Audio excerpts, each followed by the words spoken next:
The silence of the Montana Territory in 1885 was a living thing. It had weight and texture, pressing down on the clapboard house and the vast, empty plains that stretched to the bruised knuckles of the distant mountains. For Isaac Weston, the silence was a constant companion, a ghost that sat at his dinner table and rode beside him on the long, lonely fence lines of his ranch. It had settled in 3 years ago, the day he had buried his wife, Mary, and it had never truly left. Isaac was a man carved from the same hard land he worked. His hands were calloused, his face weathered by sun and sorrow, and his heart was a fortress he had built stone by painstaking stone. Inside those walls lived his only treasure, his 7-year-old daughter, Ada.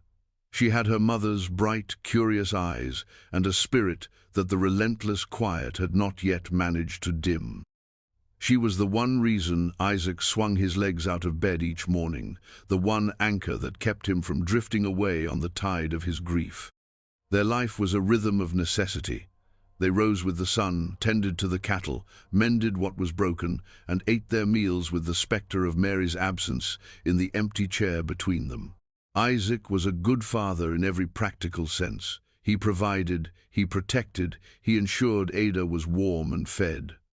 But the warmth of his own soul had been banked so low it was little more than a pilot light, flickering faintly in the cavernous dark of his loss. He was resigned to this state of being, this life of solemn duty. He believed it was all he had left to give, and all he could bear to live. One afternoon, after a squall had torn through the valley like a furious animal, Isaac and Ada rode out to check the western fence line. The air was washed clean, smelling of damp earth and sagebrush. Ada, mounted on her steady mare, chattered away, her small voice a bright thread against the vast tapestry of quiet. Isaac listened, his replies sparse but gentle, his gaze sweeping the horizon. It was Ada who saw it first. "Papa, what's that?" she asked, pointing a small gloved finger toward a crooked fence post 100 yards away. Isaac squinted.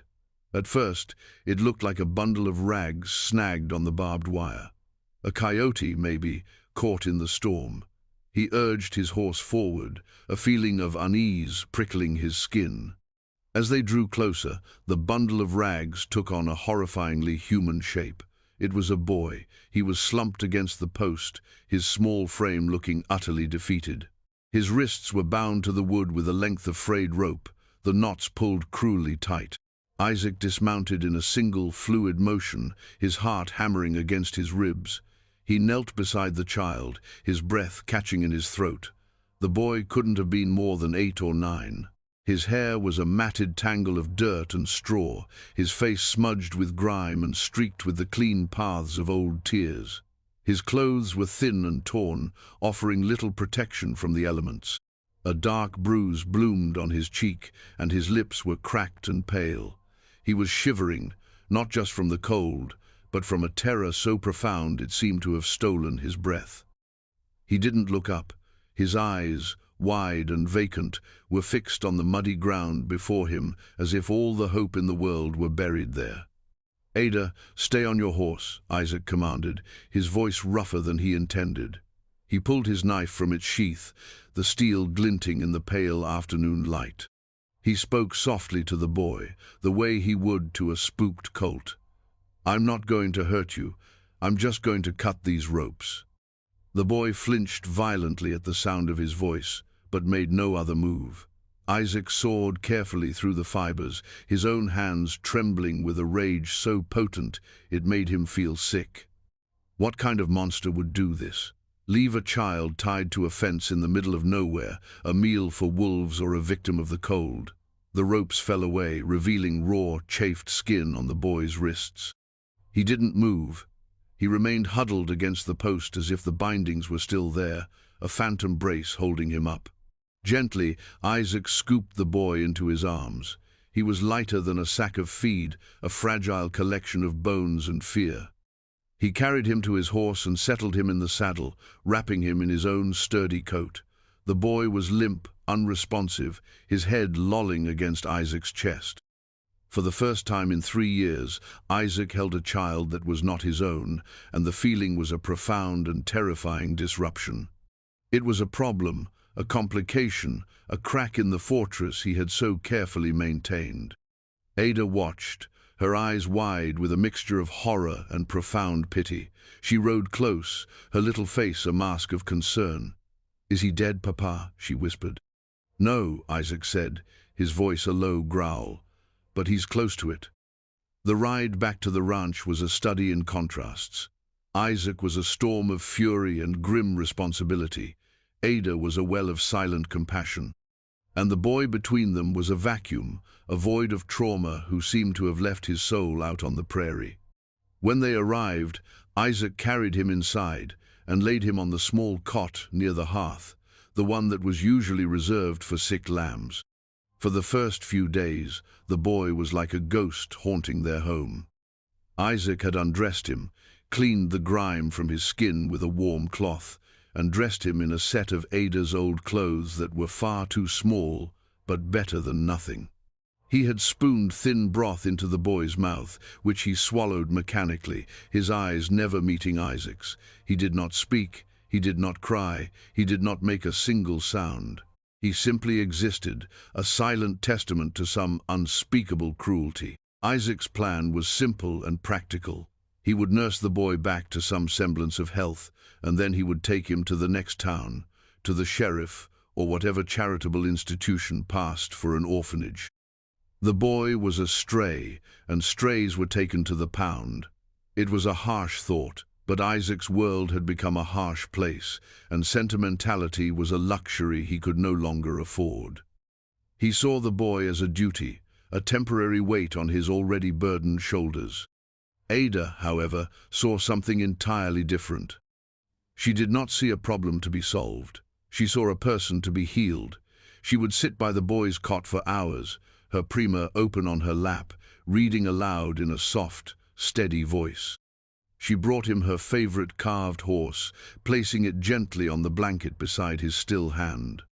She told him her name was Ada, and that he was safe, and that her papa was the strongest man in the whole territory and wouldn't let anything bad happen to him.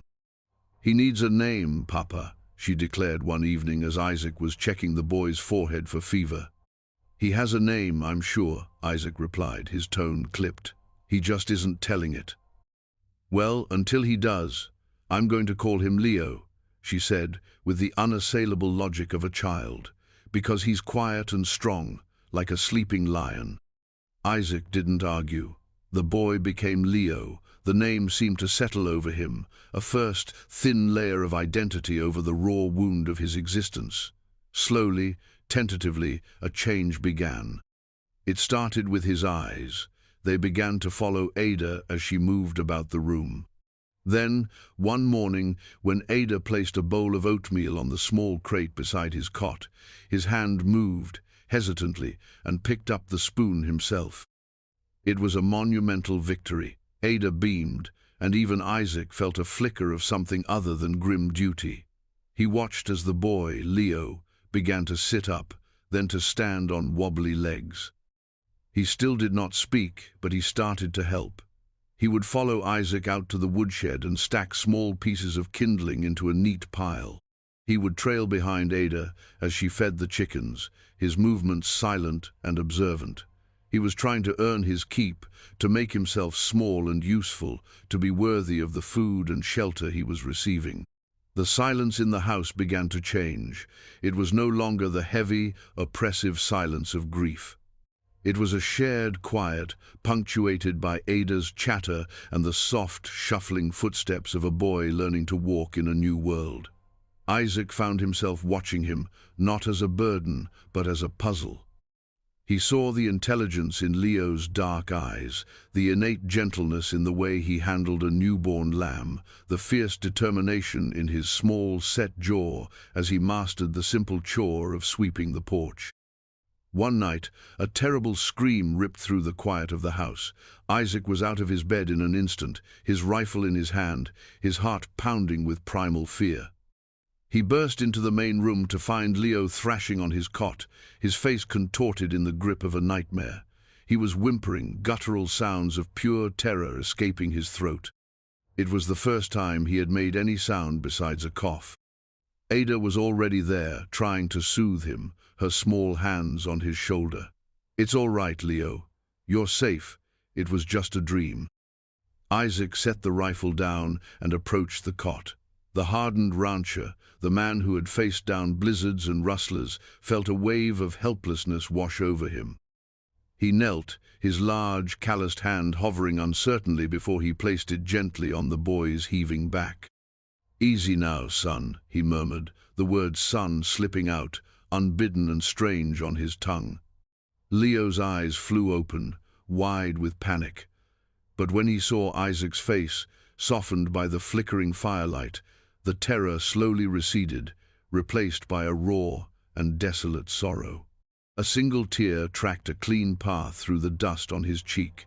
It was a sign of life, a crack in the frozen landscape of his trauma. Isaac stayed there, his hand on the boy's back, long after the trembling had subsided, long after Ada had gone back to her bed. He saw not a problem, not a stray, but a child who had been broken and was trying to piece himself back together. The stone wall around his heart trembled, and a single dangerous brick came loose. The next evening, as they sat by the fire, Ada turned to him, her expression serious and determined. "Papa," she began, her voice small but firm, "I've been thinking." Isaac looked at her, then at Leo, who sat on the floor, carefully mending a tear in his borrowed shirt with a needle and thread, his brow furrowed in concentration. "I don't want you to take Leo to town," she said, her lower lip trembling slightly. "I want him to stay here, with us." Isaac's heart sank. He had known this was coming. He had seen it in the way she looked at the boy, in the way she had woven him into the fabric of their lives. "Ada, we've talked about this. He needs a proper home. He might have family looking for him." "He has no one," Ada insisted, her voice rising with passion. "Or they wouldn't have. They wouldn't have done that to him. We're his home now." She took a deep breath, and the words that came out next were the ones Isaac feared the most. "I want him to be my brother. Please, Papa. Can we keep him? Can you adopt him?" The plea hung in the air, devastating in its simple, heartfelt power. It struck the very foundation of Isaac's fortress. To adopt him, to make him a Western, would be to open his heart completely. It would be to risk loving and losing all over again. The memory of Mary, of the gaping wound her death had left, rose up like a bitter bile in his throat. He couldn't. He just couldn't. "No," he said, the word coming out colder and harder than he meant. "We can't." Ada's face crumpled. Tears welled in her bright eyes. "But why? He belongs here." "Life is hard, Ada," Isaac said, his voice strained. He tried to explain the practicalities, the cost, the responsibility, the fact that they knew nothing about the boy. But even as he spoke the words, he knew they were just excuses. They were the stones he was using to rebuild his wall. Leo, who had been sitting perfectly still, flinched as if struck. He set the shirt down, his small shoulders slumping, and the light that had so recently returned to his eyes dimmed once more. He understood. He was not wanted, not truly. Isaac felt like the lowest creature on earth. He had just taken the fragile hope these two children had built together and crushed it beneath the heel of his own fear. The silence that fell over the room was the old kind, heavy, aching, and full of unspoken pain. A week later, trouble rode in on a lathered horse. A man, wiry and mean-eyed, with a perpetually sneering lip, reined in his mount in their yard. He introduced himself as Garrett Vance, and his gaze swept over the ranch with a predatory avarice. Isaac's hand instinctively went to the axe handle leaning against the porch. "Heard you found something of mine," Vance said, spitting a brown stream of tobacco juice near Isaac's boots. "A boy. Answers to the name Leo." Isaac's blood ran cold. He had never told anyone the name Ada had chosen. This man knew. He glanced toward the house, where he could see two small faces peeking through the window. Leo's face was ashen, his eyes wide with a familiar, gut-wrenching terror. This was the monster from his nightmares. "Don't know what you're talking about," Isaac said, his voice a low, dangerous rumble. "You should move on." Vance chuckled, a foul, grating sound. "Oh, I think you do. See, he was, in my charge, a ward, ran off on me. I'm prepared to overlook your thieving ways, Weston. For a price. Say, $50 for my trouble in tracking him down. Then you can keep the little brat." Extortion. The man wasn't here for the boy, he was here for money. He saw Isaac's well-kept ranch and assumed he had deep pockets. The protective rage that had flickered in Isaac when he first found Leo now erupted into a full-blown inferno. This man wasn't just a threat to the boy. He was a threat to Ada, to their home, to the fragile peace they had started to find. "You have 2 minutes to get off my land," Isaac said, his voice dropping to a whisper that was more menacing than any shout. "Or I'll remove you myself." Vance's sneer faltered. He saw the conviction in Isaac's eyes. With a curse, he wheeled his horse around and galloped away, but not before shouting over his shoulder, "This ain't over, Weston. That boy's my property." The threat hung in the air long after he was gone. The world Isaac had tried so desperately to keep at bay had just kicked down his door. He went inside to find Ada holding a trembling Leo, trying to shield him with her own small body. The boy was staring at the door as if Vance might burst through it at any moment. That night, Isaac didn't sleep. He sat in his chair with his rifle across his lap, watching the moonlit yard. The external threat had clarified everything.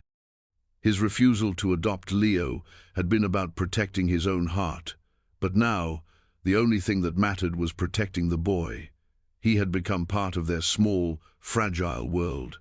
He was no longer a stray. He was one of them. The choice was no longer about whether he could bear to love him, it was about whether he could bear to let him go, and the answer was a resounding, unequivocal no. The storm that had been threatening all day finally broke 2 nights later, a furious deluge that turned the yard to mud and rattled the windows in their frames. The wind howled like a thing grieving, a perfect soundtrack for the terror that was about to unfold. Amidst a deafening clap of thunder, the back door splintered, kicked open with a sickening crack of wood. Garrett Vance stood there, rain-soaked and crazed, a rusty pistol in his hand.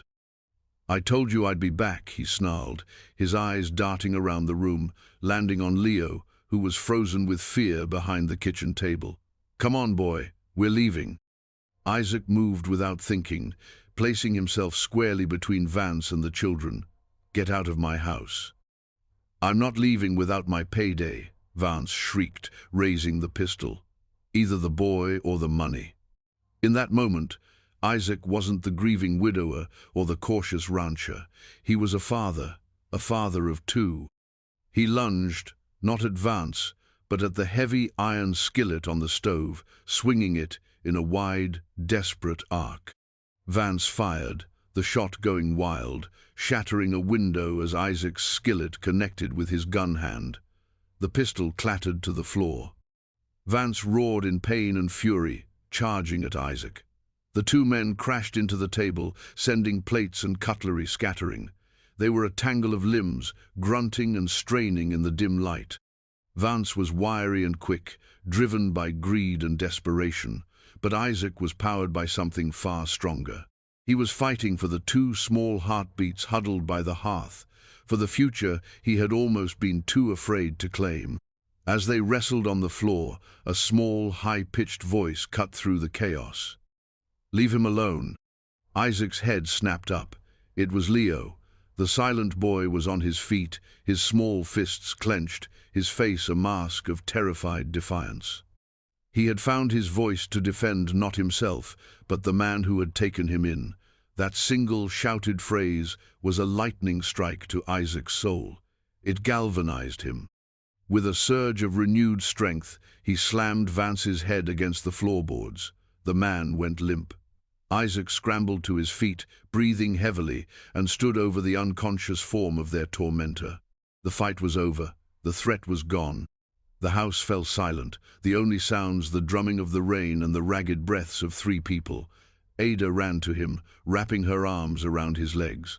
Isaac looked past her to Leo, who stood trembling, his eyes fixed on Isaac's. The fear was gone. In its place was something Isaac hadn't seen there before: awe and a profound, dawning trust. Isaac crossed the room in 2 strides and knelt before the boy. He didn't say anything, he just opened his arms. After a moment's hesitation, Leo launched himself forward, burying his face in Isaac's chest, his small body shaking with sobs of relief and release.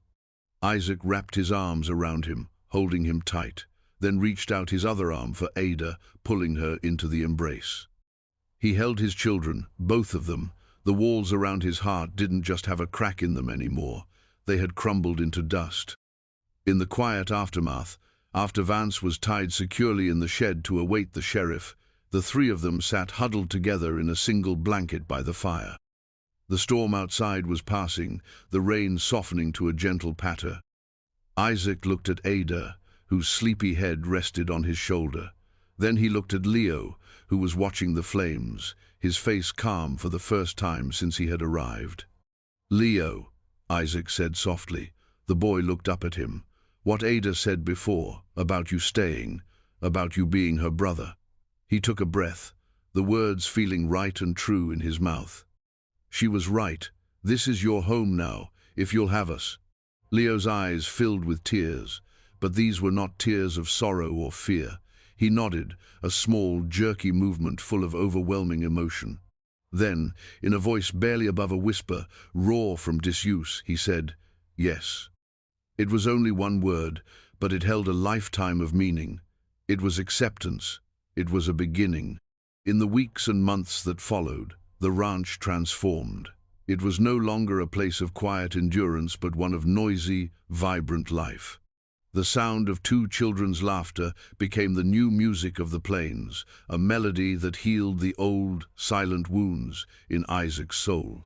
He taught Leo to ride and to mend fences, and he discovered a quick mind and a resilient spirit in the boy. He saw the way Leo looked after Ada, a fierce and gentle protector, and the way Ada blossomed with the joy of having a brother. One evening, standing on the porch, Isaac watched them chase fireflies in the twilight, their joyous shouts echoing in the vast stillness. He looked out at the land, the same land that had once seemed to mock his solitude. Now, it didn't feel empty. It felt full, brimming with a promise he never thought he would know again. He had learned that a heart, no matter how badly broken, could heal. It could even grow larger, making room for a love you never expected to find. They were a family, forged not by blood, but by a bond far stronger, a family built from the pieces of 3 broken lives, mended together by kindness into something whole and beautiful under the wide Montana sky.